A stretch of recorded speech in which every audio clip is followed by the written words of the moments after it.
दोस्तों, जैसा कि आप जानते हैं कि रावण भगवान शिव का परम भक्त था और भगवान शिव की ही भक्ति करके मंत्र साधनाओं और तंत्र साधनाओं के बल पर उसने संपूर्ण 9 ग्रहों को ही अपना दास बना लिया था, बल्कि सोने की लंका का राजा बन गया था। बल्कि ऐसा कहा जाता है कि रावण ने तो अपने काल को ही कुएं पे लटका दिया था, क्योंकि उसे तंत्र में सबसे पहला साइंटिस्ट बताया जाता है। उसी ने वायु विमान का आविष्कार भी किया था। लेकिन आपको ये भी बता दें कि रावण को तांत्रिक रावण कहा जाता है, जो कि तंत्र में विश्व विख्यात था और पल भर में ही जो चाहे कर सकता था। उसे माया पर विजय प्राप्त थी। यही कारण था कि वह हमेशा हंसता रहता था और उसके 10 सर थे। इसी के कारण वो सामने वाले व्यक्ति को अपने 10 सिरों के माध्यम से ऐसी माया रचता था कि सामने वाले की 10 दिशाएं ही ब्लॉक कर देता था।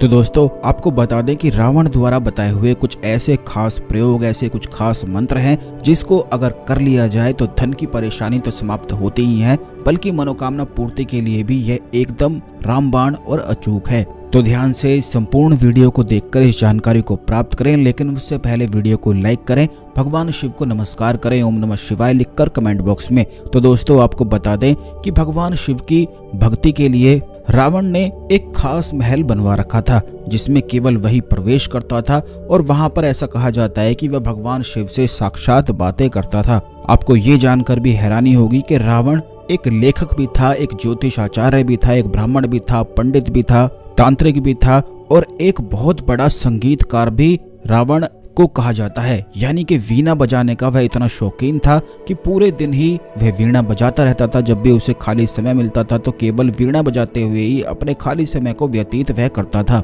और ये भी कहा जाता है कि जब भी वह वीणा बजाता था तो संपूर्ण देवी देवता उसकी वीणा के स्वर में, उसके संगीत में इतने मोहित हो जाते थे कि भगवान शिव तो स्वयं आकर वहीं पर तांडव करने लग जाते थे। तो यही कारण है कि उसके बताए हुए जितने भी प्रयोग होते हैं वह बड़े ज्यादा तीव्र होते हैं, खास होते हैं, क्योंकि वह संपूर्ण चीजों में जानकारी रखता था। तो दोस्तों, आपको बता दें कि अगर आपकी कोई खास मनोकामना है या आप चाहते हैं कि धन प्राप्ति के अवसर आपको प्राप्त हो, धन के सभी ब्लॉकेज आपके जीवन से हट जाए, तो आपको 2 अलग अलग क्रियाएं करनी है। यानी कि मनोकामना पूर्ति के लिए अलग तरह से किया जाता है, वहीं दूसरी ओर धन प्राप्ति के लिए अलग तरह से किया जाता है। पहले मनोकामना पूर्ति के लिए आपको केवल इतना करना है कि आपकी एक मुट्ठी में जितने चावल आते हैं, इस बात का आपको ध्यान रखना है कि जो चावल जिस पर कवर लगा हुआ होता है, उन्हीं चावलों का केवल इस्तेमाल आपको करना है। वैसे चावल आपको बिल्कुल भी नहीं लेने हैं जो छिले हुए होते हैं, जो घर में खाते हैं, उन चावलों का प्रयोग इस्तेमाल आपको नहीं करना है। मूंजी वाले चावल उन्हें कहा जाता है, वही चावल आपको लेने हैं। रोज मात्र एक मुट्ठी में जितने चावल आपके आते हैं अपने घर से मुट्ठी भरकर लेकर जाना है और इस मुट्ठी को मंदिर में जाकर भगवान शिव के शिवलिंग पर ही खोलना है। और यह केवल ब्रह्म मुहूर्त में ही किया जाता है। लगातार 41 दिन अगर आप ऐसा करते हैं, वैसे तो बहुत जल्दी ही इस प्रयोग को करने से संपूर्ण मनोकामनाएं पूरी होती हैं, लेकिन 41 दिन करने से भगवान शिव की गुप्त और खास शक्तियां प्राप्त होती हैं, उनकी खास विशेष कृपा प्राप्त होती है। ये भी बता दें कि यही एक खास क्रिया है कि आपको अपने घर से मुट्ठी भर के चावल लेकर जाने हैं। ब्रह्म मुहूर्त में केवल इसको करना है। बीच रास्ते में किसी से भी आपको बात नहीं करनी है। एक हाथ में एक लोटा जल आपको ले लेना है और इसे आपको शिवलिंग पर चढ़ाना है। एक मुट्ठी चावल चढ़ाकर आप बस लोटा जल चढ़ा दें।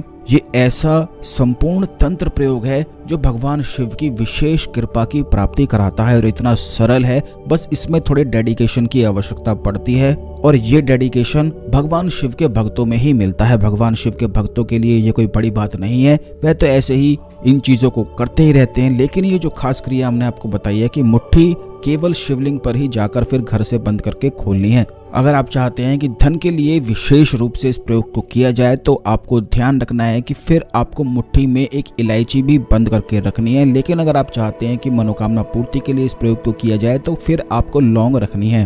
अब आपको ये भी बता दें कि हाथ की जो मुट्ठी होती है उसमें बहुत ही ज्यादा विशेष शक्तियां मौजूद रहती है। बल्कि जो लोग रेकी के बारे में जानते हैं, एनर्जी हीलिंग के बारे में जानते हैं, वो केवल हाथ का ही इस्तेमाल करते हुए सामने वाले को हील करते हैं। क्योंकि इंसान के शरीर में जितने चक्र होते हैं वह संपूर्ण 7 चक्र उसके हाथ में विराजमान होते हैं। बल्कि उसके जो कुंडली के जितने भी ग्रह हैं वो भी केवल उसके हाथ में ही विराजमान होते हैं। तो आप ये समझ लें, इसीलिए ऐसा कहा भी जाता है कि सुबह उठते ही आपको अपने हाथों को देखना चाहिए, क्योंकि हाथों के दर्शन करने से संपूर्ण देवी देवताओं के दर्शन आपने कर लिए हैं। ये इसके पीछे का विज्ञान है जो हम अपने हर वीडियोस में हर एक चीज खास तरीके से आपको बताते हैं, जिससे आप ज्ञान की अद्भुत प्राप्ति कर सकें और सीख सकें कि किस प्रकार यह सभी चीजें होती हैं। इसीलिए अगर आप नए हैं तो चैनल को सब्सक्राइब करके बेल बटन अवश्य दबा कर रखा करें, जिससे जब भी हम आपके लिए वीडियो लेकर आते हैं तो यह वीडियो आपको समय पर सबसे पहले मिला करे और कोई भी वीडियो बिल्कुल भी मिस ना हुआ करे, क्योंकि ये जानकारी इतनी खास है कि जब आप खास जानकारी को जानते हैं तभी केवल खास प्रयोग आपके लिए कार्य करता है। तो दोस्तों, जैसा कि हमने आपको बताया है कि हाथों में संपूर्ण 7 चक्र होते हैं, संपूर्ण ग्रह मौजूद रहते हैं, बल्कि सिर्फ हाथों को देखकर ही किसी भी व्यक्ति की किस्मत का भी पता लगाया जा सकता है। जिन लोगों के हाथ थोड़े खुरदुरे होते हैं या जिन पर धारियां बहुत ही ज्यादा अधिक स्पष्ट रूप से दिखाई देती हैं, तो ऐसे लोगों की किस्मत थोड़ी कमजोर होती है। वह अपने पूरा जीवन ही मेहनत करते रह जाते हैं, लेकिन जिस चीज को वह चाहते हैं उस चीज को प्राप्त नहीं कर पाते हैं। और उनकी एक खासियत ये भी होती है कि वो तो सबकी मदद करते हैं, लेकिन जब उन्हें मदद की आवश्यकता पड़ती है तो कोई भी उनके लिए नहीं होता है। ठीक इसी प्रकार जिस व्यक्ति के हाथ कोमल होते हैं, थोड़े से लाल गुलाबी होते हैं और उसकी हथेली थोड़ी उभार लिए हुए होती है, तो ऐसा व्यक्ति किस्मत का बहुत ज्यादा धनी और बलवान होता है।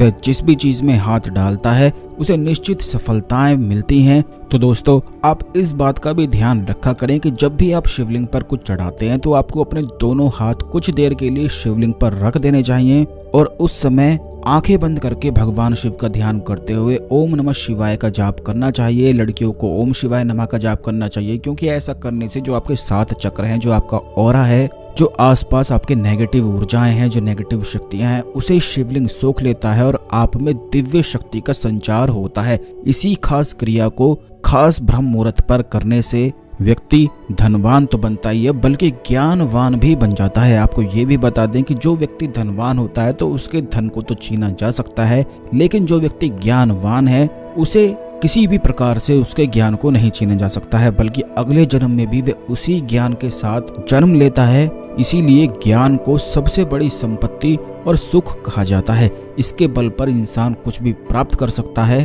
और ब्रह्म मुहूर्त में रावण रोज इसी क्रिया को करके ज्ञानवान बन गया था। आपको ये भी बता दें कि जो ब्रह्म मुहूर्त का समय होता है उस समय पृथ्वी और ब्रह्मांड का कुछ खास कनेक्शन होता है, जिसमें शक्तियों का संचार होता है। यानी कि इस प्रकार से कहा जा सकता है कि स्वयं पृथ्वी और पृथ्वी की जितनी भी चीजें हैं वह ब्रह्म मुहूर्त में ही ब्रह्मांड से शक्तियों को प्राप्त करती हैं। तो अगर शिवलिंग पर ही हाथ रखकर इस प्रकार ब्रह्मांड की शक्तियों को ग्रहण किया जाए और रोज किया जाए, तो फिर ऐसी कोई भी मनोकामना उस व्यक्ति के लिए नहीं होती है जो उसकी पूरी ना हो। यह इतनी ज्यादा खास क्रिया है कि जिस प्रकार हमने आपको बताया है उसी प्रकार केवल आप करते हैं तो निश्चित ही अगले दिन से इसके प्रभाव को देखेंगे। सबसे पहला लाभ तो इसका आपको ये मिलेगा कि जिस दिन आप इस प्रयोग को करेंगे, इस क्रिया को करना शुरू करेंगे, उस दिन आप खुद नोटिस करें कि कोई भी चीज आपको विचलित नहीं कर पाएगी, कोई भी दुख आपको पकड़ नहीं पाएगा। इस संसार में तो दुख हर जगह मौजूद है ऐसा कहा जाता है, लेकिन जो व्यक्ति उस दुख को कुछ भी ना समझे उसे केवल ज्ञानी कहा जाता है, क्योंकि अगर आपने दुख को मन से हरा दिया तो फिर वह दुख आपको पकड़ ही नहीं सकता है। और अगर आप अपने जीवन में अच्छी चीजों को अपने दिमाग में भरते हैं तो यही काम यह क्रिया करती है, यानी कि आपके संपूर्ण 7 चक्रों को बैलेंस करती है, क्लीन करती है और आपका जो ऑरा है उसको रिपेयर करती है। पहले दिन से इसके प्रभाव मिलते हैं और उस समय जिस समय आप हाथ रखेंगे तो उस समय ओम नमः शिवाय का जाप करते हुए आप केवल बस अपनी मनोकामनाओं को रोज बोलकर आ जाया करें। फिर आपका चाहे कैसी भी मनोकामना हो, कोई भी कितने भी बड़े संकट में ही क्यों ना हो, फिर हर प्रकार से मदद प्राप्त होती है। ये भी बात आप ध्यान रखें कि इस संसार में जितने भी गण हैं, जितने भी देवी देवता हैं, वह केवल भगवान शिव के ही भक्त हैं। और जो सिर्फ भगवान शिव की पूजा करता है, भक्ति करता है, तो ऐसे व्यक्ति के सभी गण सहायता करते हैं, पितृ सहायता करते हैं, कुल देवी कुल देवता जितने भी तांत्रिक देवियां हैं उसकी सहायता करती हैं। और ओम नमः शिवाय को तो महामंत्र कहा जाता है, लेकिन काफी लोगों को इसकी क्रियाओं का पता नहीं होता है, इसीलिए काफी लोग इसका लाभ नहीं उठा पाते हैं। तो शिवलिंग पर ब्रह्म मुहूर्त में ऐसे हाथ रखते हुए ध्यान करते हुए ओम नमः शिवाय का जाप करने से आप खुद ही इस चमत्कार को देखेंगे कि आपको ऐसा अद्भुत प्रतीत होगा कि कुछ ना कुछ शक्ति आपको निश्चित ही प्राप्त हो रही है। और ये आपको तब पता चलेगा जब आप खुद करके इसको देखेंगे। तो ये देखें कि कितनी सरल सी क्रिया है, लेकिन इसमें कितना गुप्त ज्ञान छुपा हुआ है। तो आज के लिए केवल इतना ही। चैनल को सब्सक्राइब करके बेल बटन अवश्य दबा कर रखें, जिससे जानकारी आपको समय पर मिला करे। ओम नमः शिवाय। हर हर महादेव।